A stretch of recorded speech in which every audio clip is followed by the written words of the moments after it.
place that is haunted. Right from the start, dear, built on an acre of sand. Welcome back. Thank you for joining us again. I'm Zada. And I'm Kelly. And you're listening to Two Sides and the Truth. We're so glad to be back. I just want to thank all of the listeners again. Last week we did a double drop of the podcast, and it had been a minute since we had done that, and it went awesome. I want to thank everybody for listening and joining us. And so it's kind of a Christmas special today. Holiday special. Yeah, because we're hoping that this comes out on Friday, right before Christmas. If not, we're going to call it a holiday special. We're going to see how that works out. We'll see what you get. We're doing the best we can do, okay? So that's what we're pretty much talking about. And I kind of told a little thing on Facebook letting the listeners know to expect a really funny story. And I'm going to make you wait a second for it. Because it just kind of, I don't want you to listen to just that and then not listen to the other stuff. We're going to make you wait like true But just trust women. me. We had like a mini Christmas Story, the movie, happen the other day. It was like we lived the Christmas Story for a moment. And I'm starting to think I'm really living this movie in real life. It's just taken a few years to get the whole thing. We already did the Chinese food thing. I think I told that story on the podcast. Yes, you did. So we already did the Chinese food thing. So I'll tell you the next part next. But Bum, first, bum, bum. Kelly is going to tell us and update us on her white elephant. White Elephant went well. Okay, I love how both of the ones I did this year turned out to be really good games. Okay, so the first one at Owl's was amazing. I had so much fun. I got my gift back that I went with, though, and that's usually my play. Okay, that's what I wanted. I wanted it back. Well, this one I did not get it back, and I'll tell you why. I usually, if somebody gets it and they really enjoy it, and I can tell, or they're like, oh, then I'm not going to take it back Right, from them. yeah. Unless it's my brother or, Someone you don't mind. somebody I'm like, all right, pop your knuckles. I'm like, Yeah, all right, it's your brother. pop your It's knuckles, fair game. Get ready. But no, my cousin got it, and he and his girlfriend, fiance, I don't think they're not married yet, but they're living together now. She was like, it will go perfect in on this little table in our apartment or whatever. Yeah, wherever so they're living. You couldn't steal it back. Yeah. Yes, and actually, she stole it from somebody. Somebody got it, and they were really happy with it. They wanted it. They were like, "Oh, this is neat!" And like everybody was like, "Ooh, it was good." And he flipped it. Like he did. He sold it. You know what I mean? Did we ever say what it was? No, I don't think I did. And it is a hourglass that you would sit on your, desk, and it has black sand, and that's what sold it for me. But it wasn't just an hourglass. It was a really cool looking beautiful. one. It was on a little marble stand, and it was very, very pretty. I wanted it. Kind of modern looking.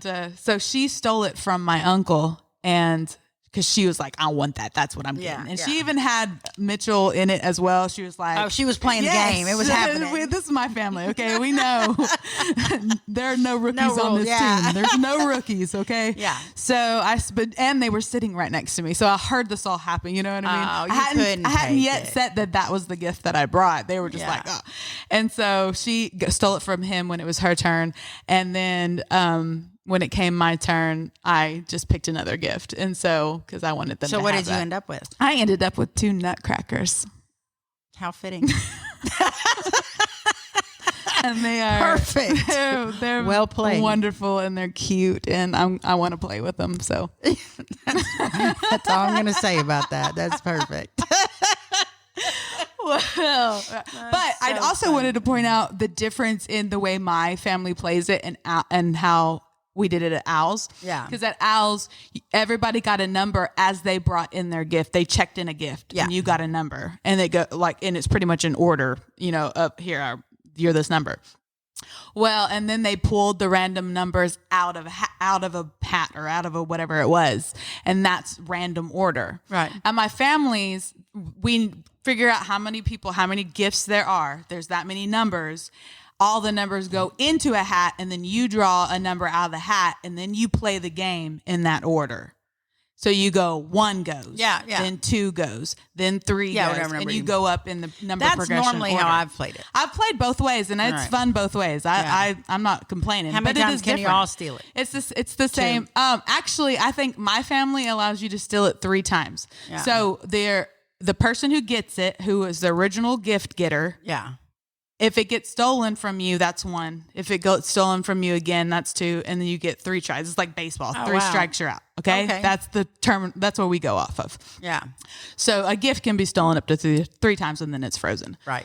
So that's the difference, and both are really fun. So my cousin and his girl they were sitting right next to me, and they were before me. Their number was before me.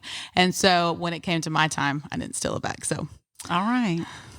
it was fun though. That's the way it was it goes. I loved it. That's one of my favorite holiday games to play. Yeah. Especially with your family, because you really get to kind of expect what to expect from it's other people. fun. Because It's some entertaining. white elephants are different than others. Oh, yeah. Some Oh, yeah. it's like gag gifts. And some, when you don't know the people, you have to actually worry about hurt feelings and Yes. stuff sometimes. And Yeah. you're like, okay, it's a game. Yeah. I saw a TikTok where a guy went to a white elephant, and I mean, he was young. I want to say he was like late 20s, early 30s. And he said he was the only single person at the white elephant. It was all couples. And he brought a bunch of stupidity stuff, he said. And he gets there and everybody had really good stuff. So he was embarrassed because he had brought stupid stuff. He goes, but that's not the worst part. The worst part is somebody brought a sex toy, and it was for men that mimics like a thing a man would like. Yes. I don't know There's all what I can kinds say. out there. There's all kinds out there. A certain thing that Yeah. men like, all men, not, And anyways, so all the women were like, you're not bringing that home. And so he got a good gift. He got like a doorbell How camera. rude. And he said the women ganged up on him and made him take that because he was the only one without a girl there. Wow. And they refused to let them. I was like, really? I was What a like, way to win a present. yeah. So I thought that was funny. And another thing I want to talk about, and this reminds me of, is Christmas tradition. So like your tradition is a little different than Al's tradition. Yeah. And I had heard someone talking about this recently, and it's about, it actually is on, if you ever read Reddit, Am I the Asshole? There's a section for that, and they have it on Facebook too now. And it's really funny sometimes. Yeah. And sometimes it's over the top, but I follow it because I'm an idiot. And you're over the I top. love it. Yes. And I love drama. And it's other people's drama. So it's good, and I don't know the people. It's like reading a soap opera. It is. You want to know what's going to happen. And sometimes they update and say, Yeah. okay, I took y'all's advice or whatever. Sometimes they get really mad and they shut off the comments because they don't agree with anything people are saying. It's really funny. Well, this one was about a man saying he didn't think his wife was realistic about their holiday expectations as far as opening gifts. And she wanted for them with their child to open a gift, wait an hour, and then open another gift, and then wait an hour, and then open another gift. Wow. And it goes on all day long. And in between doing those things, you might get up and eat or do whatever, but that's how Different activity. And she wants to do that every Christmas. And he's like, no, I don't want to do that every Christmas. It takes all day long to open gifts. And on top of it taking all day long to open gifts, you got kids that are excited and that, it's not cool. So that's what they were asking. Am I the asshole for basically saying to her, I'm not doing this, Nobody agreed with the wife. That's just crazy. But then I start reading the comments, and it's all these people are saying how they open gifts, like what their traditions are in their home. Yeah. And my tradition in my home is we rip into them. Now, I don't ever get any because I've been a single mom for years, and my family's not gift givers. Like as far as my dad or my, that's all I got really. Yeah. My siblings, we don't usually exchange gifts. Now, Zol, my brother that passed, and I would exchange gifts, but that's really my only sibling I regularly exchanged a gift with, and it would be small or funny, nothing elaborate or expensive or last year. He passed before I could give it to him, ironically, but I got him a hat that I had custom made for him, and then I got him really cool little spurs for his Crocs, like silly things like that. Well, The spurs for the Crocs thing always gets me, man. He's a cowboy and he loves Crocs, so I thought he needs some spurs for those the Crocs. best of both worlds. Yeah. So anyway, and I got the hat I got him said, I have the best sister ever, and on the back it said Zada's brother, and I ended up giving it to my other brother. And Here, you inherited this. so I told him there's nobody else this applies to. I'm sorry. He was like, okay. He thought it was sweet. Anyway, so that was the thing we're talking about. Well, in my house for Christmas, I don't usually get gifts, so I sit back, and which is not a big deal. When you're a mom, it's just whatever. Yeah. Now, if you have a man in the house, that's a problem. Yeah. But if you're a single parent, who's going to buy you a gift? You know, you have kids. And so I usually sit back and I let them just rip into them, and I watch it myself. And I just watch it, and I let them do it at their own pace and however they want to do it. And they traditionally just want to rip into it. Now, Zoe, now that she's older, she will sit back and watch with me. She likes to watch them do it. So I guess as you get older, it changes. I thought that's how everybody was. When the kid's dad got married to his second wife, who he's now divorced from, they opened gifts one at a time. And so one person opened, and then the next person, and the next person. But they had a lot of extended family there too. So grandparents were there, and aunts and uncles and stuff, you know. My kids, you would have thought they were going through torture. They hated it. So every time they would come out, they would be like, oh, do we have to spend Christmas Day there? Because it takes forever. And we have to watch it. And, you know, I'll be honest, they didn't get the kind of gifts their step siblings got. And so it was like torture. It's like, oh, wow, it's really cool you got that new Xbox. Here's my Barbie. You know what I mean? And so there was animosity built, and it's one at a time, so it's more obvious. Yeah. You know what I mean? Yeah. And so they just didn't care for that. So other than that, my whole life, we just ripped into them. I mean, I've just never experienced any other way. I thought I already did that. So I saw that wasn't the case. So I put it on Facebook, on my Facebook, and I was like, hey, how do y'all do it? I am definitely in the minority. Almost everybody takes turns. Yeah. Do y'all take turns? We have before. We've done it a lot of different ways because my family has evolved over the years so drastically. Yeah. It went from being 3 kids, and 20. I was the youngest, to when I was 18 years old, they started over adopting younger kids. Yeah. So then I had a whole bunch of younger brothers. So when we were younger and it was just 3 of us, we always have a big family Christmas, but usually at those we only do a like white elephant gift. Right. But then we have our own intimate family Christmas, which is just my immediate family. And then now we don't buy for the older people, Right. But the kids, we all get stuff for the kids, but we're all adults now. So, I mean, you know, You can buy your own stuff. Yeah. yeah, but you we go do, broke. but You try we to do buy focus everybody. on the kids.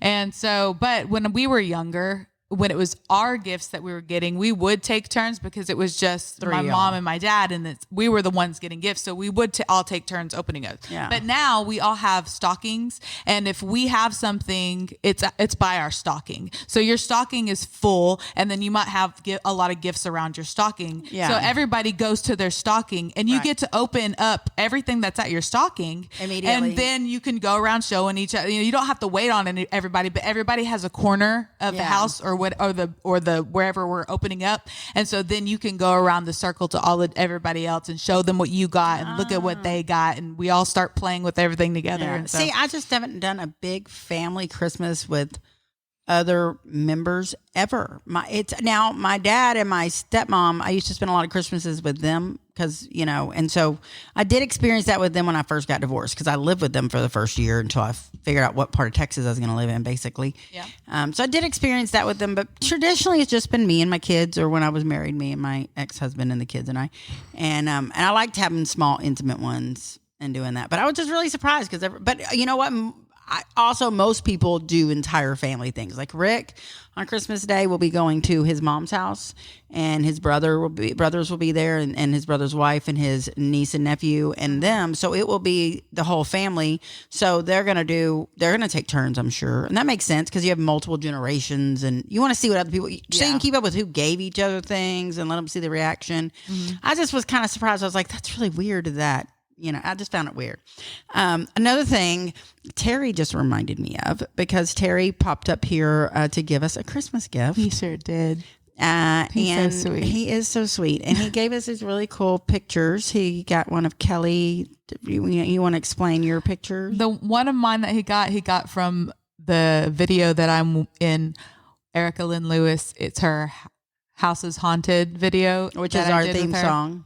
So yes, that is the intro and the exit to the podcast. And he took like a shot from me from that video, and that's what's in the frame. Yes. And then he also framed one for both of us with the two of us together. Yes. But this is what I wanted to talk about, is he gave me 2 cans of black olives. Do you know the story with the black olives? No, I don't have Facebook or anything. I didn't tell it on Facebook. Oh, do you I didn't? told him this story one time in passing. Oh, wow. That's why it really was so sweet of him. It does not surprise me at all with him. I forget my own stories, y'all. So I was real impressed. And so Terry gives me 2 jars of or 2 cans of black olives, because I was telling him that for Christmas, my mom would fill our stockings and would put everybody's favorite candies in their stockings, right? Mm-hmm. Except mine. I love black olives. And so all my brothers and sisters would get candy, and I would get a can or 2 of black olives. Yeah. Because she would have a relish tray and I would want all the black olives. So she was just trying to, cut that out and give me my own black olives. And I do that for my son Zol, because he loves black olives as well. So I was telling Terry that story. And so Terry sweetly gave me 2 cans of black olives, so cute. which I just think is that is an awesome gift. That's so kind. What a good gift giver He really is. And the other thing, this goes into my mom's stories, because my mom was really good about pulling Christmas out of her ass a lot. My mom was, as you've heard my stories about her, she was married multiple times. We either had a lot of money or no money, because it depended on who she was married to, if she was married or not. And she was usually married. There wasn't a lot of time between the husbands. But that when you're a child, that makes a difference on your Christmases. Now, granted, most of my Christmases were spent with the same stepdad, because I actually had the same stepdad for most of my formative years. And he was awesome. To be honest with you, I didn't have any bad stepdads. I had a bunch of them, and they were all very kind people, thankfully. And, the Christmas my mom and my stepdad that raised me divorced, I was 16. And when they were married, they started off with not having a lot of money, and then they built a concrete business together and became very successful and did very well for themselves. My mom, though, she really liked to get divorced and take nothing with her. She was a queen of just walking away. She was bye. Like most people that have been married that time, they think they're gold diggers. Not my mom. She will walk away with less than she brought in or earned. Yeah. And that was just how she was. She was just free-spirited and did her thing. So when they divorced, she didn't take anything. She didn't, whatever. She just was doing her thing. And so it was a rough time. I mean, when I say we were poor, we went from living in this beautiful home in Rocket, which we always talk about on here, beautiful brick home, and it had a pool, in-ground pool we had put in. I had a playhouse. My brother had a tree house. We had a dirt bike trail. We had horses. We had a guest house. It was a very successful business, and we had done very well. We had go-karts and motorcycles, and you can imagine. And we hadn't always lived, like I said, it was one way or the other. But Mom leaves him and takes nothing, and we move into a first apartment for a short time. Mom didn't care for the apartment and living around people, into a trailer house, and which I don't judge, all kinds of places you have to live. But this particular trailer house my mom bought because she could afford to pay cash with her income tax for it. Like, not a deposit down. I mean, she paid for the entire trailer with her income tax, which wasn't a lot. I want to say she paid about $1,500 for this trailer. And it was built in the 60s, and we moved into it in 91. So it was about a 30-year-old trailer. Honestly, I don't know how they were able to move it, and they moved it. But the trailer had the formica in the kitchen was like seashells inset in resin. If you know what I mean, seashell-y. Yep. And the and all the cabinets are original paint still, and it was like a shadow of a tree. I don't know. It was just horrible. So we had no running water in the bathtubs. I would have to boil water, or we had hot water, but not in the bathrooms. Yeah. And so you'd have to boil water or get water out of the sink and then just carry it into the bathroom, take a bath, basically. It sucked. So I was going to, and I'm a sophomore in high school and a junior in high school. It was in between those 2 years. They divorced at the end of one of those years and the beginning of the other. And it was a shock to my system, to put it lightly, to go from living one way to the other way. I had to get a job. My mom kind of disappeared for a while. It was just really rough times. Wow. And so I'd go to friends' houses to shower. No one at school had a clue any of this was going on. Yeah. I mean, when I tell people now, some of my best friends, Courtney, that you met, had no clue half this stuff was going on. And she was literally one of my best friends. I was very guarded about it. And because, it was crazy. It was such a shock. I wasn't even living in the school district anymore. Like we couldn't afford to live in the school district. We had to move to kind of a rough neighborhood. So, anyways, we're at the worst of the worst. So my mom finally, I've had enough, and I moved to my dad's house. Like I can't do this anymore. My mom moves back to San Zada. And she's super broke. She is like living on couches and trying to figure her shit out too. And so we're going to meet for Christmas. We're not living together anymore. So we're going to meet for Christmas. And she wants to meet me at someone's house that she's friends with in Rocket, where I grew up, that I don't know. Mm-hmm. To this day, I do not know these people. This is the only time I've ever met them. It is in this amazing cabin behind the Rocket Cafe. If you go to the very far, like as far as you can go, there's this crazy cabin. I saw it on Zillow a few years ago and freaked out. I wish I'd had the money for it. It's right on the creek. It's beautiful. And she wants me to meet me there. And she tells me these are her friends. So I go there. I don't know how she knows these people to this day. And that's where we're going to have Christmas. Okay. And it's just me, her, and my brother Zol. And I don't think my sister Tira was even there. I can't remember. And she gives Zol a saddle. And it was her dad's saddle. So I think the only reason she gave it to him is she had nothing else to give him. Yeah, that's all she had. Yeah, and I know she didn't want to give it to him because my brother was really bad with keeping up with things. Might I add, he did in fact lose it. Oh, man. So she gave him a saddle, and then she gave me 3 magnets and some potpourri.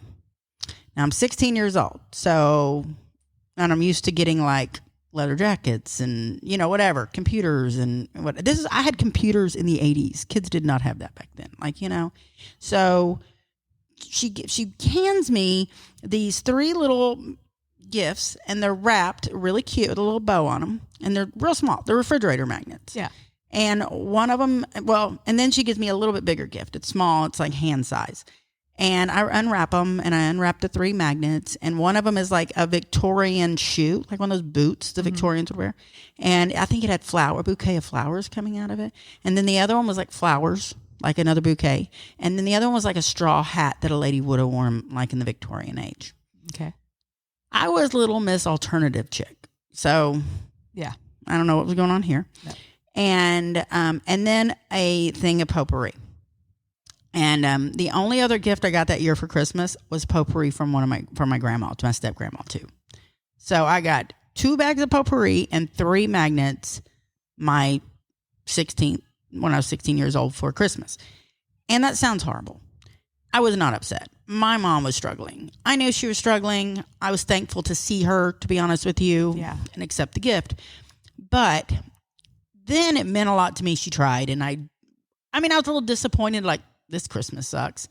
But I knew where she was, and I wasn't the type of kid that would be upset. You know what I mean? Yeah. Now I'm an adult. Once I got divorced, and the first few years after my divorce, I really struggled. I wasn't getting child support. My ex-husband was in a bad place. Like, he wasn't doing bad things with drugs or anything like that. But as far as his relationship with his children and me, he had married someone that didn't have the best intentions, Yeah. So it affected our kids and me a lot, and financially particularly. And they wouldn't ever go see their dad, so I had them all the time. So when you're strapped with cash and you always have possession of 4 children you have to feed, it makes it more strapped. Plus, they were in daycare still. Oh man, that's so just your to go whole to work, paycheck right I there. had to pay someone so I could go to work. So I'm working 3 jobs. I'm just trying to pull shit out of my ass for Christmas and everything. I'm just trying to keep food on the table, And I'm trying to, I'm just trying to come up with Christmas every year. And I've really kept every year, my number one thought is the year my mom, as hard as it was for me to accept the 3 magnets and a bag of potpourri, which I don't even like potpourri by y'all. It would already was a joke that I didn't like potpourri. And it was a big deal in the 80s and 90s. It was annoying. It was everywhere. The potpourri was everywhere. Am I wrong? And so as hard as that was for me to accept the gift, how much harder was it for her to give that gift? I know. That she had to wrap these gifts up like they were something very special and hand her daughter these gifts with a smile on her face and say Merry Christmas. After, you know what I mean? Like that's the hard part. That is. And so it really was the best gift she ever gave me. And one of the very few Christmas gifts I actually remember, because it was I learned a lesson. I learned a lot. You know what I mean? I learned a life lesson.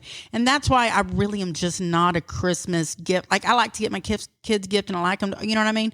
But I'm not going to teach them to expect all these crazy expensive things. And you know what I mean? Yeah. I always made it clear that the gifts came from me, except for a few trinkets of Santa. Because all I could think was, they're going to school and there's kids that have less than we have even. And they think that Santa's bringing Xbox to their friends and they're getting socks. Yeah. Like, I always try to filter it through the kids that are in the position I was in at that moment, Well, around the time that I got divorced, I think I'd been divorced 2 years, maybe 3, and I'm on my own, and the kids and I are living in a garage apartment. It's a 3-bedroom, the biggest garage apartment you've ever seen. It's over like a 4-car garage. But friends of ours had built it back 20 years before that, probably, for it was thrown together. It was falling apart. I had duct tape over windows that were cracked. I had cardboard on the windows. The back door, sliding glass door, went to nothing. There was no porch. Just you open it, you're going to fall out. It was freezing in the winter. There was no insulation. It was just, I would have to put blankets on the floor to walk so that our feet weren't freezing. And again, my kids had lived a better life. When I was married, we had more money. But, the divorce had really financially put me in a position. So I had to come up with Christmas. So I work my ass off. I'm working 3 jobs to come up with Christmas for these kids. I come up with Christmas for the kids. I get them some nice things. I get my daughter a laptop. It's a big deal that I was able, as a single mom, at that point, I'm barely able to pay rent. I got her a laptop because she wanted one really bad.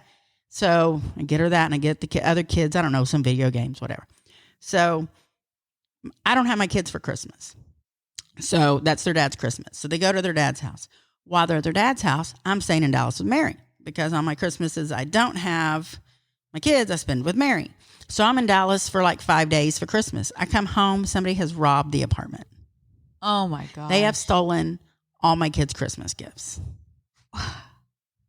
Those people. I know What the kind of person. People. I can tell you who it is. I could name a name. You can tell me exactly the kind of people. I won't put their name on the podcast. Oh, bum, bum, bum. They did get arrested for doing it to somebody else. So long story short, I know for a fact it was them. They know it was them. So my landlord was a friend of mine and didn't charge me rent the next month so that I could buy my kids what a Christmas saint. back. Yeah, it was really cool. How sweet. And, well, they might be related to the person that broke in. Oh my gosh. So they kind of felt, oh my Yes. gosh. It was a long web of things. So that was one of my little Christmas stories. But my other one was about a local bartender here, Darby, who works at Applebee's. And I know some of our listeners, I'm going to tell you something she did for me. And this might embarrass her, but I'm going to tell you the story anyways. We're going to do it anyways because we out people on this podcast. Yeah. Well, after that Christmas of me being robbed blind, the next Christmas, my ex-husband lost his job. And he lost his job at the end of November, like mid-November. And he didn't tell me. Whoa. He didn't want to, I guess he was embarrassed. I don't know. He didn't want me to know. So he kept telling me, so child support just didn't show up. I was finally getting it, and child support didn't show up. And I'm like, hey, what's going on? He was like, I don't know. My other buddy at work said his didn't go through either. It must be, it's going to be late. It might be on the next check instead. I'm like, what? That doesn't make any always sense. Suspicious. Here comes the next check. No child support. I'm calling him. He's acting all like, yeah, whatever. And I'm like, seriously, where's the child support? Like, where's the child? Is it coming? I just need to know because it's Christmas. Yeah. We have planning to do. And I need to know because I have to pay bills and get Christmas. And I need to decide, do I have this much money for bills and this much money for Christmas? Because you know how it is. You can be like, I'll pay half this now and half later if you have to, whatever. When you're a single parent, you will work that shit out. It's a balancing act. Right. And he was not being honest with me. And I found out literally 4 days before Christmas, there would be no Christmas. Oh. And so I'm like, what the hell? I have no money. I don't know how I'm going to pull this out of my ass. It is way too late to get on a Christmas list. I've never put my kids on a Christmas list. I'm going to have to call my dad and he's going to provide Christmas. That's where I am, But I'm real prideful, so I never like to call my dad or anyone for money. So I'm like trying to figure out what I'm going to do, literally offering to clean people's houses, for Christmas Day, but I still got to shop. So Darby is a Facebook friend of mine. And I've known her since she was a little girl. And she messages me randomly. Nobody knows really this is going on. Like, they know there's an issue. I've commented here and there, but that's it. She messaged me and says, every year, someone had to help me one year when I was beginning stage of a single mom. And since then, every year, she works at Applebee's and has a very big population of regulars. She has them donate, and then they take that money and help a single mom. She was like, and you're the single mom I picked this year. So here. And so she saved the freaking day. So after that, I started doing that. So every year for Christmas, for up until about 2 years ago, and I started running out of single moms I knew because I started aging out. We're starting to become grandmas. Yeah. But every year I would adopt somebody, sometimes 2 or 3. And it wasn't me that did it. I was using my networking because I have so much networking, and other people were helping me do it. I mean, I would donate a few things, but it wasn't me, you know. And I just used the fact that I know everybody and their dog. Yeah. And so that was the tradition that went on for years, to pay it forward, to think. I love when people pay things forward. Yes, That's a wonderful way to be. I got so much out of it too. I'm not gonna lie, and I still get messages from people that are like, "Hey, you know anyone? I got this. You got to because awesome. I did a lot of like network. I think you probably know this, but Of course. you know, there's a few people I helped get their apartment furnished or some bills paid, whatever the case is, and it was single moms, and they knew to come, and I had networking to help them out. And I still have people that'll say, "Hey, I got this. You know anyone that needs it? I got a new stove. My other one works fine. Anyone who needs it, or washer or dryer or whatever." I've kind of run out of people to help because my age group is more. We're all more successful now. We're set. We're good. We made it through that stage in life. Hallelujah. Anyway, so I just wanted to tell that little story about my mom, and just about, you know, that all of that is in the Christmas spirit, and just a lot of kind things that people do. I share that story every year on Facebook about my mom, typically on her birthday, because her birthday's in December as well.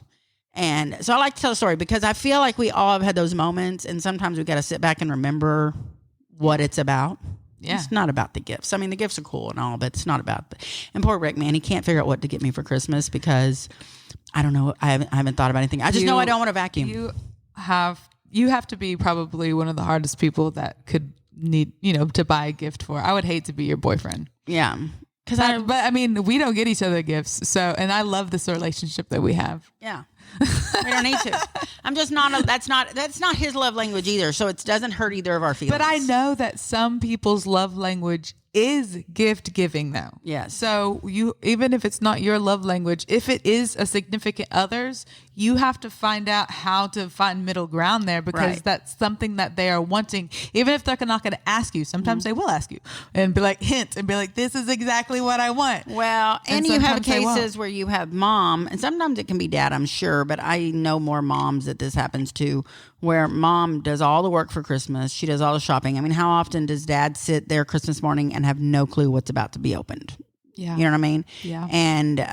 And then you go to sit down and mom's stocking is empty and mom's got nothing, like literally nothing. And like my kids said to me once or twice, they'd be like, "Mom, why didn't Santa ever bring you any gifts?" And this is where I was like, Santa never brings kids gifts. Because you were bad. Yeah. No, I always just say, you know, I've said that before, but I always would say, you know, moms and dads, they're giving each other those gifts. Santa's only bringing the kids gifts. You age out, man. Yeah. And I was like, so my gifts now go to y'all. That's how that works. And so they were like, "Oh, okay." Because they were really worried. Like, "Mom, man, you never get shit. You know, we need to help you out here. What are you doing wrong?" Yeah. Well, Did you write him? Yeah. But I mean, what are you doing we don't know about, Mom? You can like text him these days. Why don't you try that, Mom? Yeah. I got to do something, man, because I ain't getting shit. And poor Rick just doesn't even know what to do because it's not his love language either. And so he will, because he feels like he needs to do it. Yeah, I mean, that doesn't surprise me because he is Mr. Provider. Yes, so that falls under that. Yeah, anything it's an I want. Yeah, all-encompassing umbrella when you are the provider. If I was like, I want this $800 purse, he would go buy me an $800 purse. Now, would I do that? No, that's just not me. But that's a wonderful thing. Yeah. Yeah, no, he's very kind about that kind of stuff, but no. But I would have to literally say, go buy me this black purse at this location. Yeah. Because like I said, I really want Tyler Childers tickets, and it went right over his head. Do you want to know how I get Dante to buy something for me? Put your hand out. When it comes to gifts or anything, I don't make it's not like a, "Babe, what do you want? What do you want for Christmas? What do you want for Valentine's Day?" It is, he sees me and I hold out my hand and he puts money into my hand until I'm like, okay, that'll do. Yeah, I know this story. Or because you told me before you were asleep and you just put your hand up and he goes, "Okay, baby." I was half asleep. I put my hand out. I said, money. Yeah, that's what it was. I forgot. And he laughed, and then pulls out his wallet and starts putting 20s down. And then he said, is that good? And I opened my eyes. And I was like, yeah, that's good. And then I clasped it into my bosom and went back to sleep. But that's his love language, is provide for you. That's what Dante likes. Like that. Oh, yes. That's his thing. Yeah. He likes to do that. He plays that role very well. Yeah. It makes him happy too. My sister and her husband are the same way. I wouldn't act that way if I didn't know that's what worked. That's what worked. We've been together 3 years now. I've figured out what worked in the first 3 days. Okay. Yeah, money. My sister and her husband are that way, and it used to really confuse my brother, and he never could quite understand their relationship because my sister's husband's awesome. And my sister is too. My sister's husband is awesome. Everybody loves the guy.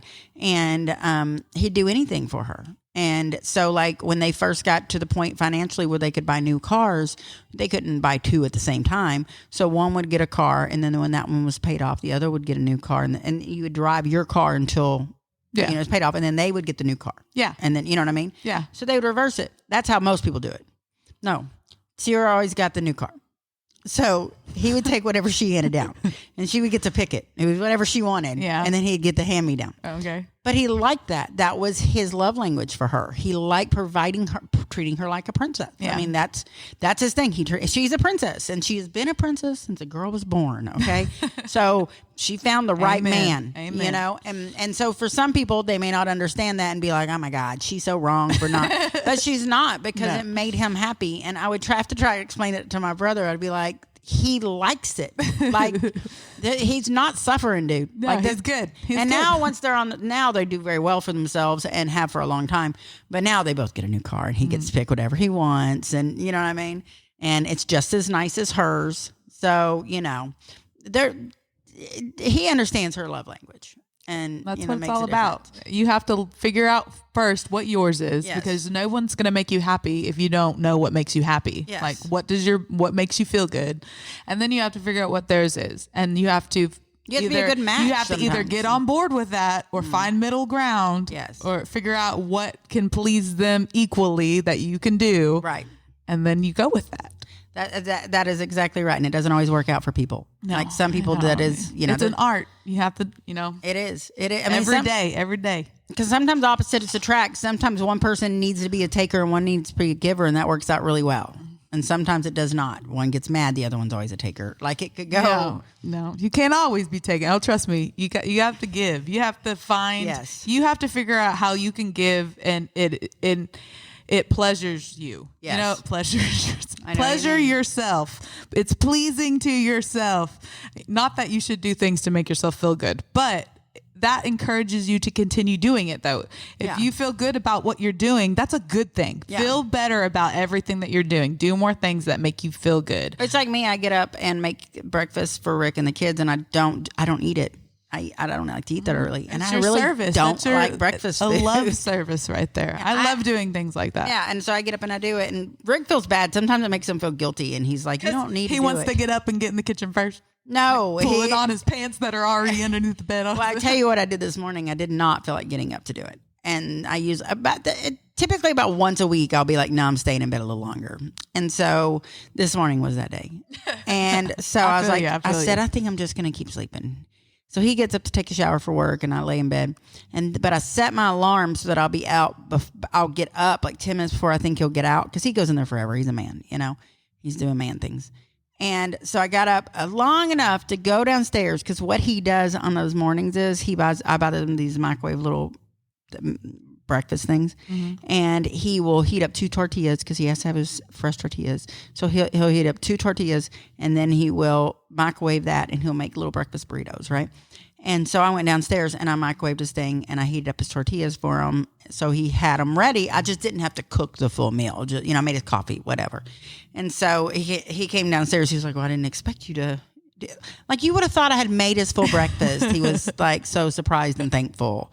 I was like, all right. Sweet. But you know, love language. He likes food, and I like cooking, so it works. It does really well. Now, talking about what we were doing for Christmas, I mentioned what Rick was going to do is go to his mom's house, which leaves me alone. Yeah. My kids are with their dad. Don't so fret. You're alone. Yes, and I do not mind. It is the 1 year anniversary of my brother passing, so I'm trying to keep myself active and not, sitting at home crying and drinking. And so I called Mary because, like I said before, on Christmases I'm not with my kids. I'm usually with Mary. Yeah, and we have had some fun times. And we've gone to concerts. We've done all kinds of crazy, funny things that are on Christmas Day. You wouldn't believe the stuff that happened on Christmas Day. And we went to, we decided, I called her and I was like, what are we doing for Christmas? Because I don't have my kids. She was like, casino. So her and I are going to have a casino date, the two of us. So I'm excited about it. We're keeping the tradition alive. Amazing. I think I might ditch my family too. Well, and I told Rick finally, I figured out what I want for Christmas. He was like, what? I was like, casino money. And he goes, all right, deal. I love it. I've never been more proud. I know. I'm excited. So that's what we're doing. I know. I did. Money. So that's what I am. That's what I did. I'm so happy. He was like, deal. I don't have to shop. Nothing. This is perfect. That is perfect. Mm-hmm. That is perfect. So that is my Christmas plans. What are your Christmas plans? My Christmas plans. I always go on Christmas Eve to see my family. So I'll be going to see my family and my little brothers, and we always do our little thing, our little stockings and whatever's by your stocking, whatever Santa brought for you. Yeah. And we hang out and eat, and then I'll come home and be with Dante and his two kids. Oh, that's good. And the kids open gifts with Dante, or do they go to grandparents? They open gifts all over the place. Yeah. They have two different sets of grandparents. Yeah. They go to their moms, and then they come home. And so, what he wanted to do this year is open them both up checking accounts and put $500 in them. And there you go. Back to his love language. They're supposed to manage their accounts and prove to him that, they're managing their accounts. Super smart thing. I think that's amazing. So he's a good daddy. He is He got some other stuff. He called me up. He said, he wanted to actually get them something that they could open though, because he wants them to be able to open something at his house. From him. Totally get it. That's awesome. And so he's like, I really don't want to do these things. But then I thought about, I know someone who really likes to shop. Yes. I said, yes, you do. He's like, and I think that someone also has one of my credit cards. I said, why, yes, she does. What do you need me to get? And he gave me what he wanted for his son and his daughter. And I said, oh yeah, I'll pick those up for you. No problem. See, that's love languages. And then he's like, what do you want for Christmas? And I said, money. and of course I'm like, I don't need anything. You provide. You just said I have your credit card in my wallet. Yeah, I got you covered. You're not a gift person anyway. I got you covered, baby. And all I want is time with him. That's all I want from him. And he gives me all the time that I could ever desire. He gives any time I want to be with him. Anything, and even better when you don't and you want to leave. He's okay with that too. I could probably ask to go to work with him, and he'd be like, "All right, here we go." Got some steel toe, hard hat. Put this hard hat on. Oh man, I could rock a hard hat. Yeah, safety vest. Oh Lord. He's like, on second thought, no, you're staying home. I was like, okay, we're not even. I'm still gonna put all those things on for you, though. Okay. Yeah. That sounds like a good holiday for all of us. I'm looking forward to Christmas, even though it's the 1 year anniversary thing, and I've really kind of been dreading it. Like I've been dreading it, but I had to make a conscious decision to make it not negative, because my brother would not like that. And he would not want me sitting there crying and getting drunk all day. Then drunk, he wouldn't care so much, but the crying. The drunk, you're okay. Right, yeah. And so that's not what he would want. So that's not what we're going to do. And I've just tried to stay. And so I've gone overboard on decorating, as you know, because every time you come over, I have added new to the decorations. Hey, that's a wonderful way to go about it. Yeah. That's a small but good, healthy step. Right. And it just makes, and the kids like it, and it puts us in the holiday spirit.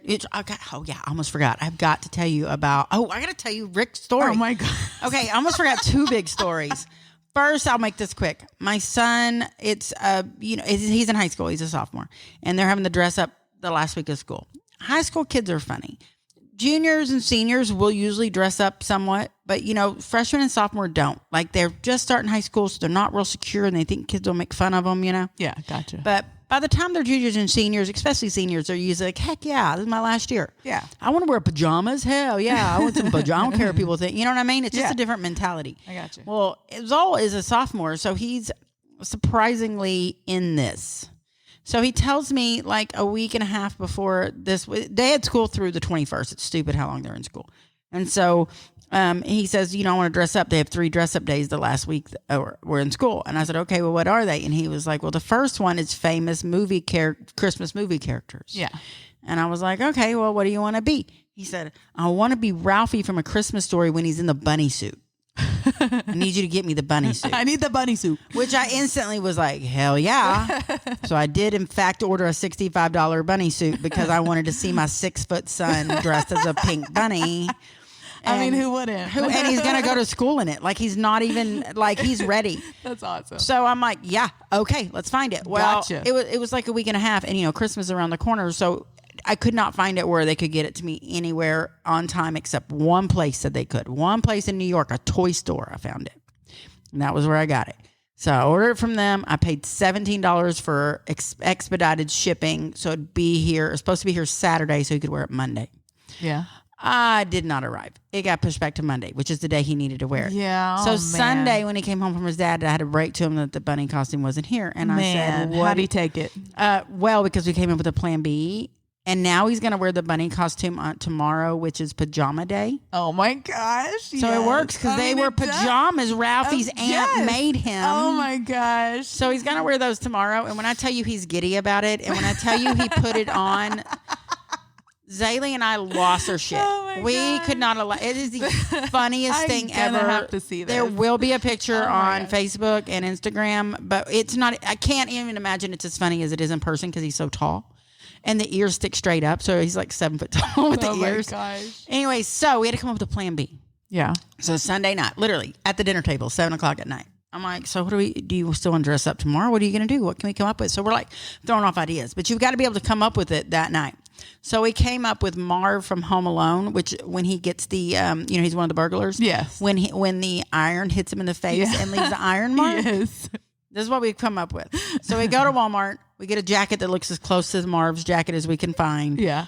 We get a shirt to put under it that's the same color as his Marv's, and then we come back and in the morning I get up and I paint an iron mark on his face, and I nailed it, if I must say. Yeah. Pictures are on the internet, y'all. Take a look. You tell me. Yeah, I was real proud of it. And I asked him. I said, "How'd it go at school?" He goes, "Hardly any kids dressed up." And my daughter dressed up too. She was real cute, but his was kind of iconic, Yeah. And he said every teacher was like high-fiving me and like, Home Alone. And he goes, a lot of the kids had never seen the movie. I was like, what? You're hitting at the wrong generation. I guess. My kids and I love that movie. I mean, if you raised your kids right, they watched Home Alone once. Yes. I'm sorry. I don't understand. And they loved it. We literally named a girl dog Kevin that we had after the Home Alone. Like, we really love Home Alone. So it was really funny. It was really cute. Today was just Elf versus Santa, and they wore like Santa hats. They didn't get as into today. They didn't think it was as funny. But tomorrow he will be dressed as a very large bunny. Oh my gosh, I'm so excited. What time does he go to school? We work all day tomorrow because we have our staff. We're having a breakfast. Well, you could stop by because the bus gets them at like 7:45. I'm gonna see if I can be in town in time. I want to see that bunny going out to get on the bus. Oh my God, yes. Okay, yes, I know. Okay, so the other, so here's the story that I teased. All right, and I hope y'all think it's as funny as me because I could not stop laughing.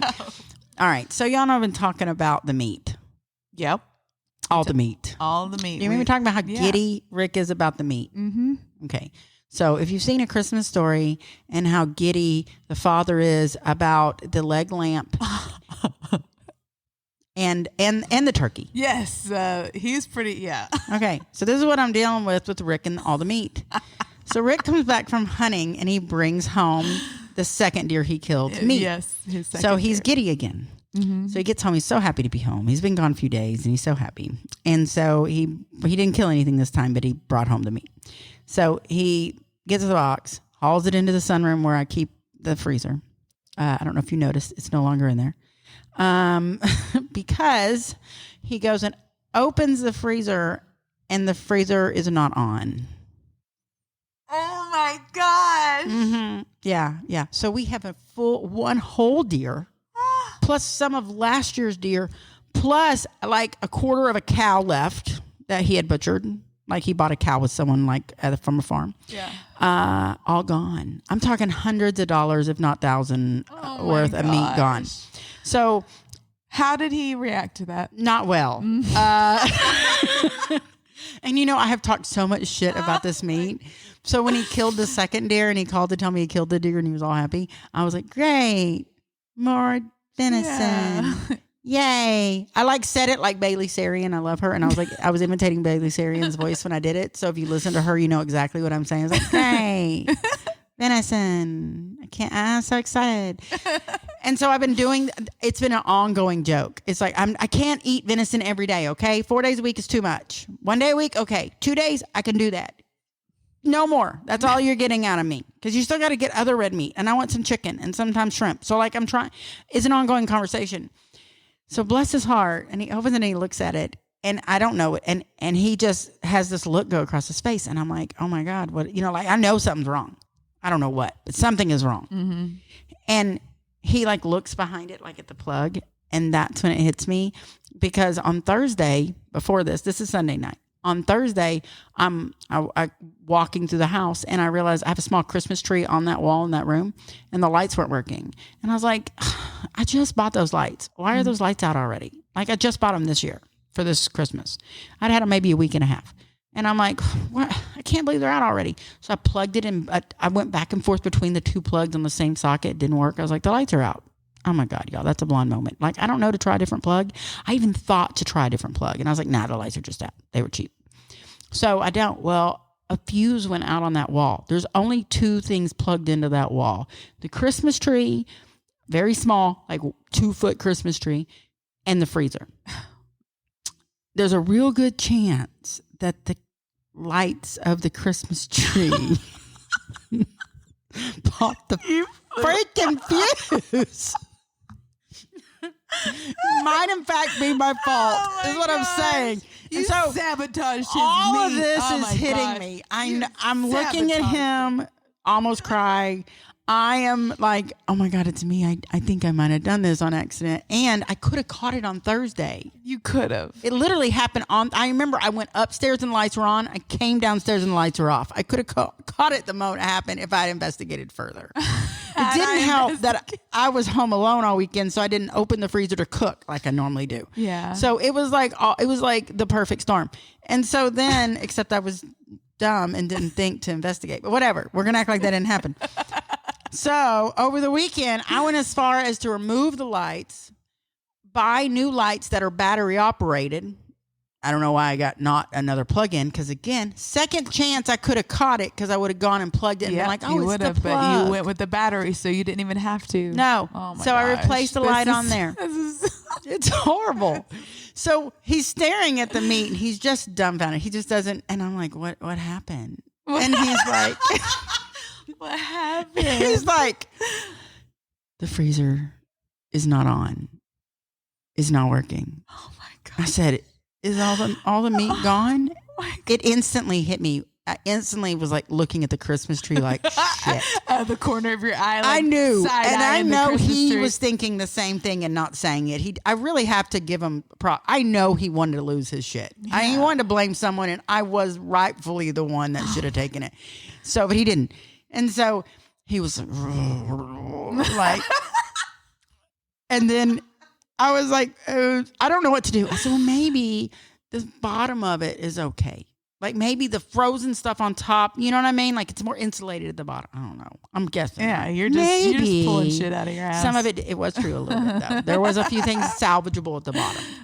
And for the most part, none of it had gone bad yet. I just would have needed to cook all of it Sunday night. And I'd actually already cooked dinner before we caught it. I made chicken and dumplings. So once again, I could have caught it had I used something frozen. But instead I went and bought a chicken because we have no chicken in the freezer, only red meat. No chicken in that freezer. So I'm like, one more missed opportunity. And so he goes, I'm like, I got to leave the room. I'm about to get in trouble. So I skedaddle out of the room. I'm going to go over here. I literally turned to him and I go, I'm just going to leave you alone with the freezer. Yeah, I'm just going to leave you alone with your thoughts. I did. I said, let me know if you need me. I'm going to leave. So I leave. And I go tell the kids and they're like, oh my God. They know. Like, this is bad. And I'm like, yeah. They're like, is he okay? I'm like, I don't know. So I go back in there and check on him. He goes, well, we got to get this damn thing out of here and plug it in there and see if we can save anything. And I got to put this other deer in it still. I was like, okay. He's just grumpy. He's not blaming me, but he's not happy. But he's really not even happy. Talking. Yeah. I mean, that's when you know he's really. Yeah, that's when you know they're really mad. Yeah.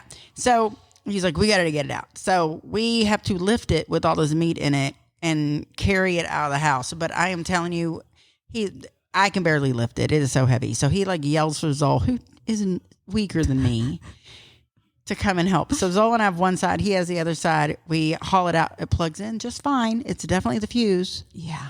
And then he's staring at it. And I go back inside to hide. And then I come back to check on him again after a little bit. And he just open. He is just open. He's just looking. Like it's just the worst thing that's ever happened to him. And I was like, are you okay? And he goes, I feel like I might cry. He really loves meat, y'all. Oh, he loves his meat. So I'm like, this is the man that one time for dinner made 2 kinds of meat, no sides, and bread pudding. Like recently, and was happy.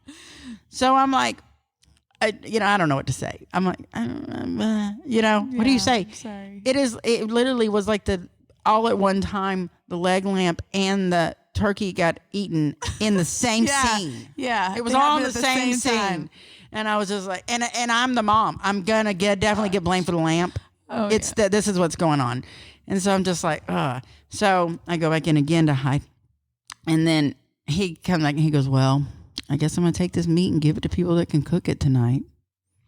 I'm sorry. And on top of that, he has his other deer meat, right?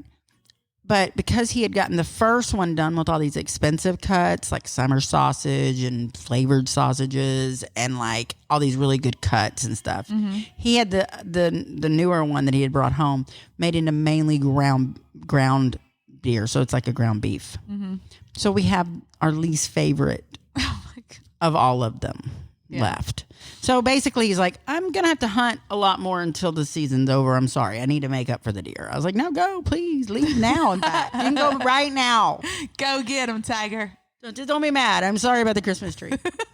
And so that was my Christmas story. He, bless his heart.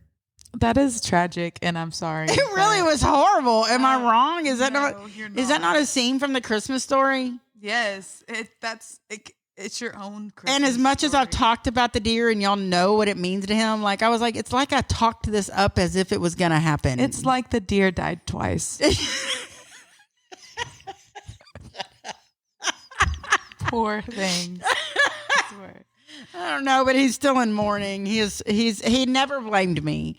But I went to work and told them, and they lost their shit laughing. And they were like, did you do it on purpose? No, I didn't do it. Not spiteful. All of them were like, you look guilty because you're laughing. I was like, because it's really funny.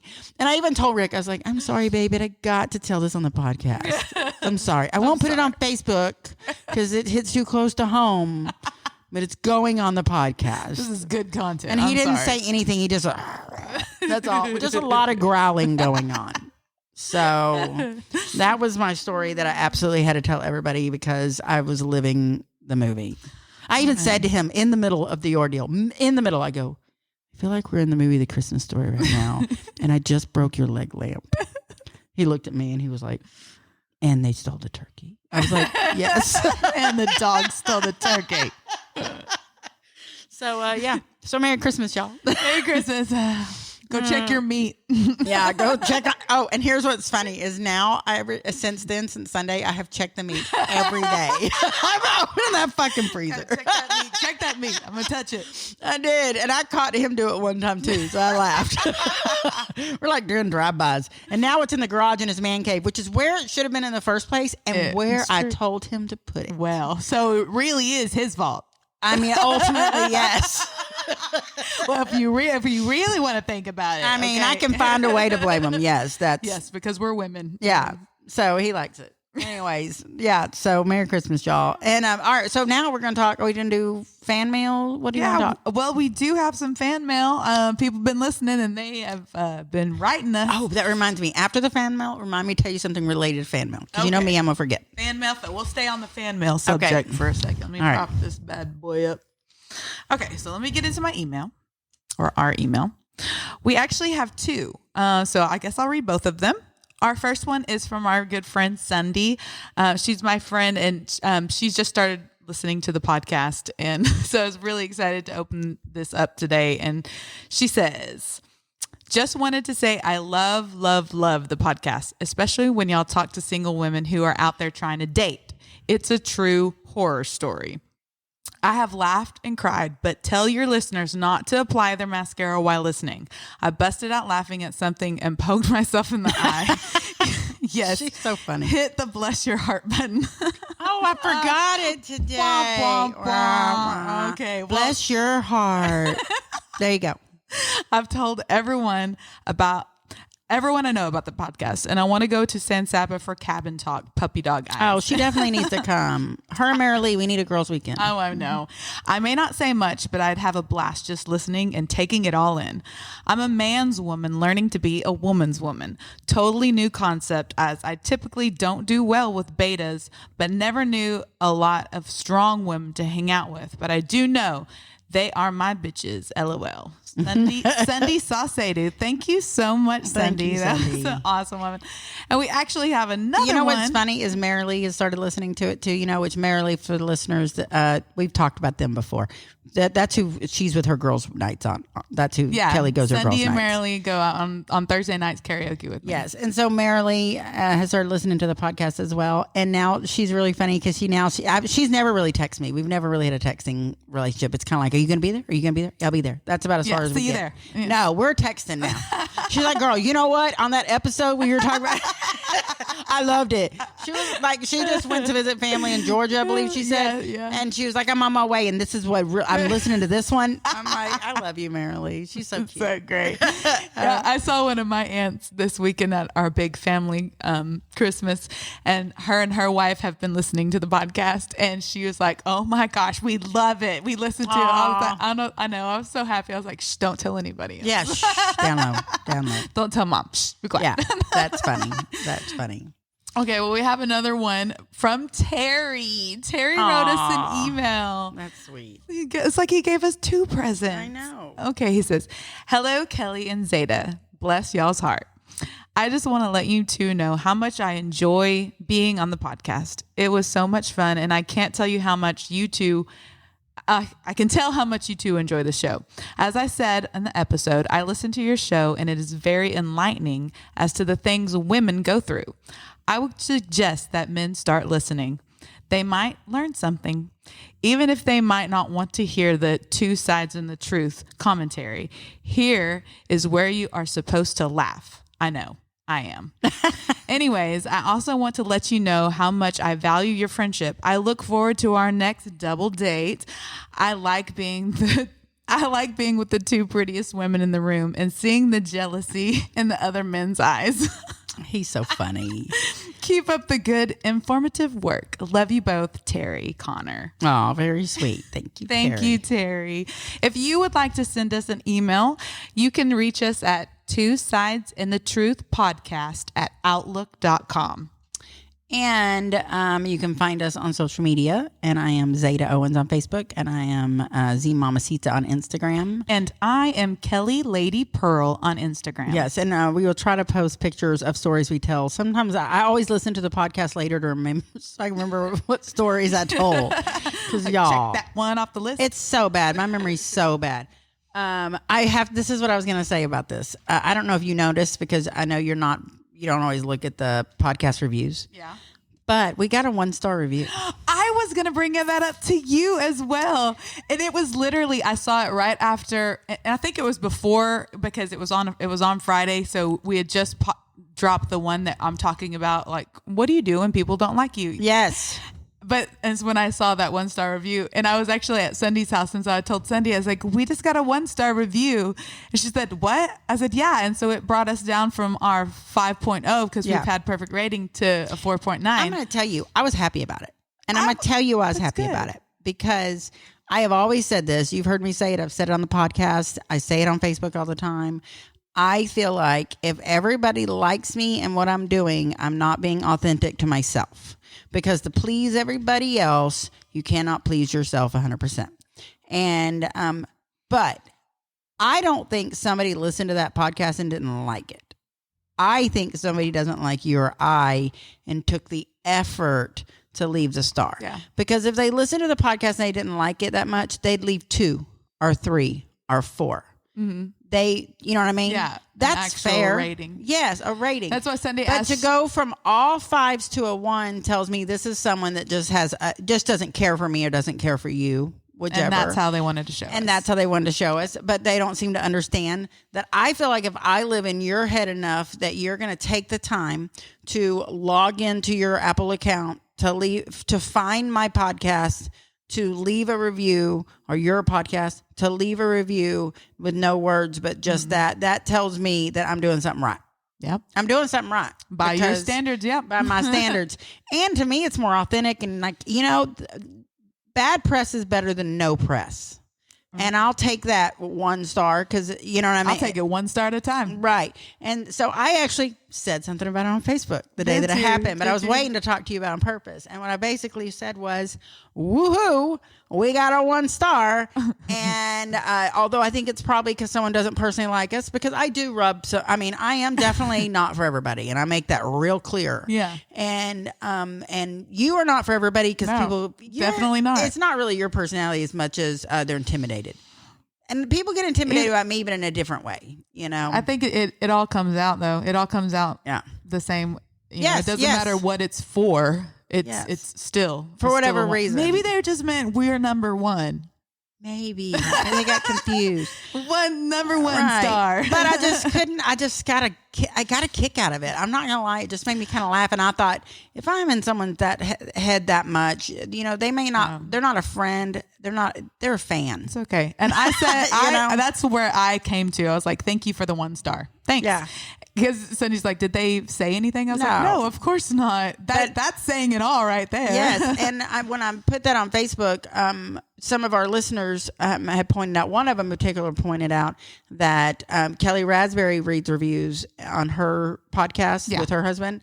And that when she started reading reviews, that people were purposely leaving negative reviews to be rude, basically. Yeah. And that they hadn't left them before, and then they started leaving them. You know what I mean? Yeah. But once you make that a segment or anything, you bring attention to it, you're going to start getting it from all angles. But again, no bad press is better than no press. That's what I said. At least they gave us a star. That's coming in on our stuff. That's giving us numbers. That's giving. So even though it's negative, you're still adding to the pile. Yeah. So thank you. And it's not like I go around not knowing people don't like me.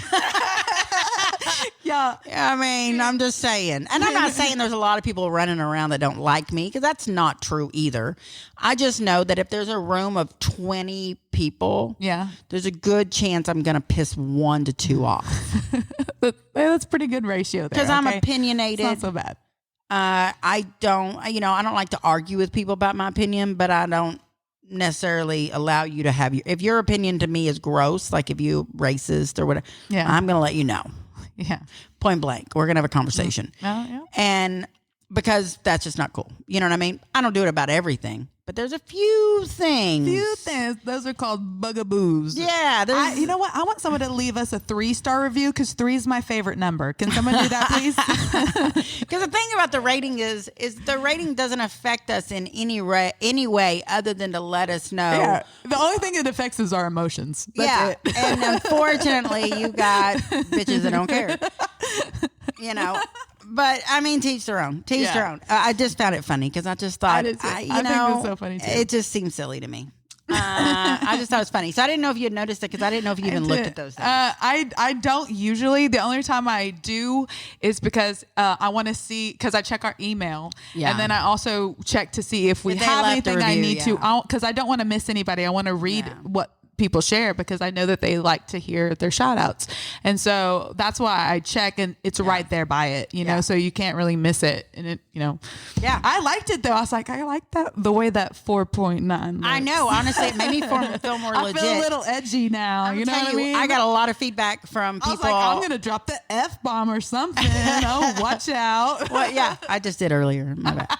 So we got our one in. Yeah, We're good. yeah. We're good. Sorry. We got a quota to keep. Zada. Come on now. Exactly. You left the bless your heart button at home. So I know, I'm sorry. Bless my heart. Bless your heart. I have it. This is really funny. I keep it next to the bed. I do not use it during sex, but I do. What, the button? Can you imagine? Bless your heart. Man, he get pissed. Not that I'd ever need to. Or like, or the reckoning ball, should we switch positions? Shake, shake, shake, shake, shake. Yes, ma'am. Yes, ma'am. Yes, ma'am. Do you have any suggestions? Shake, shake, shake. I'll be wrong. No, I didn't leave it there because he will come in the room and be like, say something silly, and I'll be sitting on the bed because that's kind of like my hangout spot, or he will be, and so I'll pop it over something. Yeah, it's silly. good to have it handy. Yes, that's the only reason it's there. But it is funny. Anyway, I think that's about. We've been on an hour and 15 minutes, man. We keep going. We got anything else? We have a fun little thing. So, you know, around the holidays, you get things like, you know, toys you got to name. You know, so we're talking about naming things. Yes. And I was like, You made it sound like it was a toy like that. It's not anything like that. It was nothing like we're that. We're trying to think of good names, so we're like, okay, what's like your you name your car. Oh my god, yeah. Like we had a listener ask us what they should name their their black Suburban. Did they come up with one? I don't know if she settled on it. We came up with Wednesday. Oh yeah, that was a but good one. she said her husband did not like that. No. I can see So then that I was like happening. Morticia. We played with a few. I don't remember if she went with what she went. So I'm gonna ask her and we'll find out. We need some fill-ins. But yeah, on that. so so people name their cars. I always name my car. My current one is Delta Vaughn.